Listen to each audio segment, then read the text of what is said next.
28 ಜನರನ್ನ ಈಗ ತೆಲಂಗಾಣದಲ್ಲಿ ರಕ್ಷಣೆ ಮಾಡಿದ್ದಾರೆ. ಅಶ್ವರಾವ್ಪೇಟೆ ಮಂಡಲ ನಾರಾಯಣಪುರಂ ಜಲಾವೃತವಾಗಿದೆ. ಕಟ್ಟ ಮೈಸಮ್ಮ ದೇವಾಲಯದ ಬಳಿ ಪ್ರವಾಹದಲ್ಲಿ ಸಿಲುಕಿಕೊಂಡಿದ್ದಾರೆ ರೈತರು. ಯಾರಿಗೆ ಗೊತ್ತಾಗುತ್ತೆ ತೆಲಂಗಾಣದಲ್ಲಿರುವಂಥ ಏರಿಯಾಗಳೆಲ್ಲ. ಘಟನೆ ಬಗ್ಗೆ ಮಾಹಿತಿಯನ್ನ ಪಡ್ಕೊಂಡಿದ್ದಾರೆ ಈಗ ಮಂತ್ರಿ. ಹೆಲಿಕಾಪ್ಟರ್ ಮೂಲಕ 28 ಜನರ ರಕ್ಷಣೆಯನ್ನ ಈಗ ಮಾಡಿ ಸ್ಥಳಾಂತರವನ್ನ ಮಾಡಲಾಗ್ತಾ ಇದೆ. ಮಾಡಿದ್ದಾರೆ ಈಗ ನೋಡ್ತಾ ಇದ್ರೆ ದೃಶ್ಯವನ್ನು.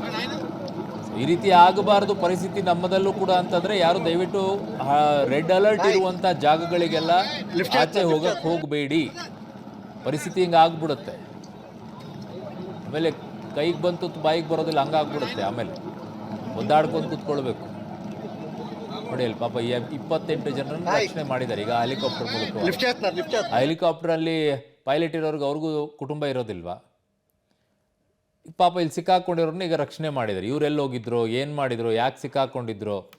ಹೋಗಿರ್ತಾರೆ ಇವರು ಅಲ್ಲಿ ಮಳೆ ಅಂದಾಗ ನೋಡಕ್ಕೆ ಹೋಗ್ತಾರಲ್ವ, ನೋಡಕ್ಕೆ ಹೋಗಿ ಈಗ ಸಿಕ್ಕಾಕೊಂಡಿರ್ತಾರೆ. ದೇವ್ರ ದರ್ಶನ ಮಾಡೋಣ ಅಂತಲೂ ಹೋಗಿರ್ತಾರೆ. ಮನೆಯಲ್ಲಿರಪ್ಪ ದೇವರೇ ಮನೆಗೆ ಬರ್ತಾರೆ.